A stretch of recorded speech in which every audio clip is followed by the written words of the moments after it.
আসসালামু আলাইকুম রাহমাতুল্লাহি ওয়াবারাকাতুহু। পাকশিল্পর পক্ষ থেকে আজ নিয়ে এসেছি বাইলা মাছের তরকারি রান্না। প্রথমে আমি বাইলা মাছগুলোকে ভালোভাবে কেটে ধুয়ে পরিষ্কার করে নিয়েছি। সাথে টমেটো কুচি করে নিয়েছি, আলু কুচি করে নিয়েছি, সামান্য ধনিয়াপাতা কুচি করে নিয়েছি ও পেঁয়াজ কুচি করে নিয়েছি। প্রথমে একটি কড়াইতে তেল দিয়েছি, তা গরম হওয়া পর্যন্ত অপেক্ষা করব। বাইলা মাছগুলোকে ভাজার জন্য লবণ ও হলুদ দিয়ে মাখিয়ে নিব। তেলটি গরম হলে লবণ দিয়ে দিব যেন ভাজার সময় কড়াইতে না লাগে।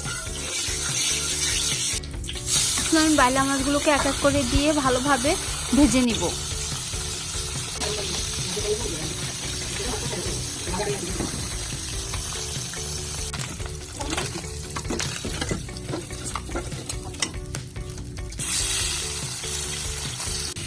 এক এক করে সব বাইলা মাছগুলো ভাজা শেষ। একই কড়াইতে সামান্য হলুদ দিয়ে এবার আমি আলু কুচিগুলোকে ভালোভাবে ভেজে নিব। সাথে সামান্য পেঁয়াজ কুচি দিয়ে দিলাম।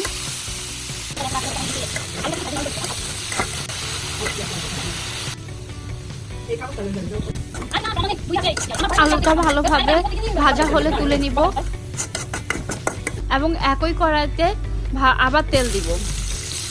তেলটা গরম হলে পেঁয়াজ কুচি দিয়ে লাল লাল করে ভালোভাবে ভেজে নিব।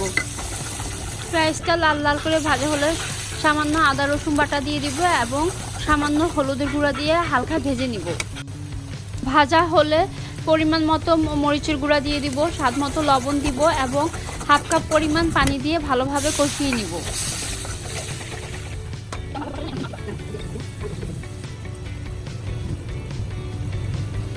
মশলা ভালোভাবে কষানো হলে ভেজে রাখা আলুগুলো দিয়ে দিব এবং ভালোভাবে মশলার সাথে নেড়ে নিব। তারপরে পানি দিয়ে ঢাকনা দিয়ে দিব।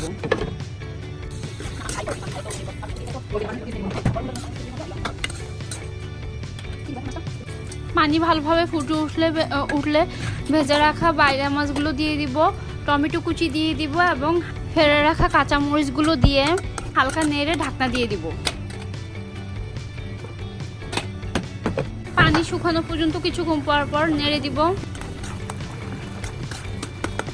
পানি শুকিয়ে আসলে কুচি করা ধনিয়াপাতাগুলো দিয়ে দিব এবং আলতো করে নেড়ে দিব। ধনিয়াপাতাটা নোয়ানো পর্যন্ত অপেক্ষা করব। নতুন নতুন রান্না পেতে আমাদের পাকশিল্প চ্যানেলটিকে সাবস্ক্রাইব, লাইক ও কমেন্ট করে আমাদের সাথে থাকুন। পাতাটা নুয়ে সুন্দর একটা ফ্লেভার বের হয়ে গেছে, তৈরি হয়ে গেছে আমাদের বাইলা মাছের তরকারি রান্না।